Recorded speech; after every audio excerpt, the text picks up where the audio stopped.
Afternoon, it's the 23rd of May 2021. Just a general update from me today. So on the health front, I am waiting for, I had a colonoscopy and endoscopy last month. I had a follow-up to say he couldn't complete either procedure because my digestive system was in a state of stress, even though I was quite calm as a person. In the morning, he did find a cup and spill stomach, which he believes could enable food to kind of hang around and ferment where it shouldn't be, and that can cause problems. So he wants to do some more tests, including CT scan and a few other things. Because I had the colonoscopy and endoscopy privately, which was really expensive, £2.5 grand, I can't afford to do anything more. So he does work in the NHS. He said he can refer me back into the NHS. And so I'm waiting for his follow-up letter to my GP before I can then chase the GP to get referral into the hospital he works at, so he can do all that stuff.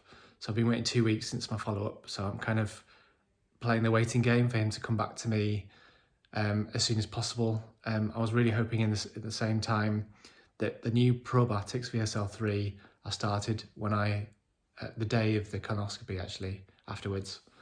Been on that for a month. I was really hoping that would improve my stool, because it's been about the 5 or 6 on the Bristol stool chart now for quite a while.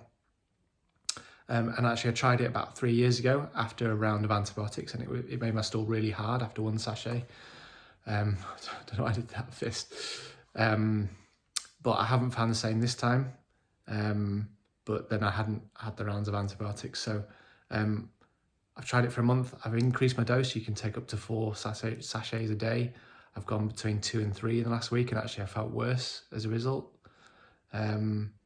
So that isn't working yet. I've got 1 more month's supply to go, so I'll get through that. And then I think I need to park VSL3. I mean, it might mean that I do need antibiotics before I take probiotics. Maybe there is a lot of bacteria going on that I need to get rid of. So who knows? The other one so I think what I'm going to try after VSL3, is one called Spogest IB, which I think have been rebranded from Live Colon or something like that recently. But basically they include Bacillus strains, so Clausii and Subtilis. Don't know if they're going to work. I got a Facebook ad about it. I've read quite a lot up on it, read lots of reviews from customers, etc. So just give it a go, really, because I've tried all the well-known ones that gastroenterologists suggest.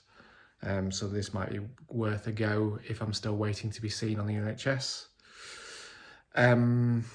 Work-wise, I was really hoping that VSL3 would really help my health, but it hasn't.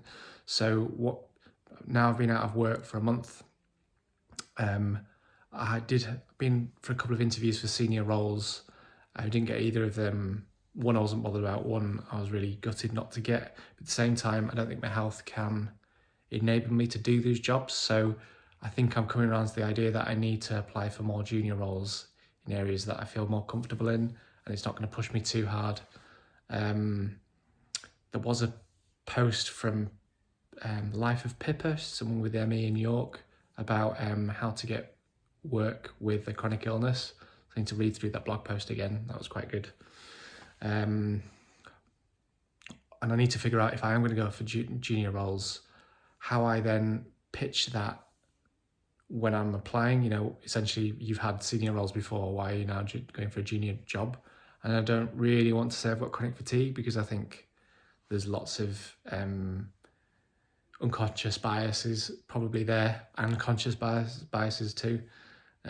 So I want to avoid that, so I need to have a think. And then relationships wise, I've been going out with my girlfriend for over a couple of years now, she's brilliant. And I think she just wanted a bit of reassurance yesterday that I do love her. And I think because I'm just so tired all the time, I struggle to convey that. I think, I don't have much intonation in my voice as much as I would do if I was fully fit. And I think it just sounds a bit placid. And I think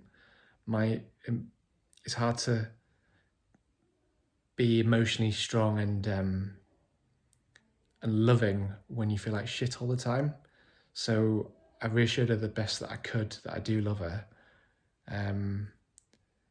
But it's hard because when I'm saying these words, they don't sound like I mean it, but I really do. I just can't express myself because I've got my sore throat and that hurts, and just lots of things that feel I can't articulate well, and that would just help, just prevents me from communicating as much as I'd like to when it's about really important things like that. So yeah, and then I think the longer this goes on, I start to get jealous about other people, like my brother who's doing really well in his career.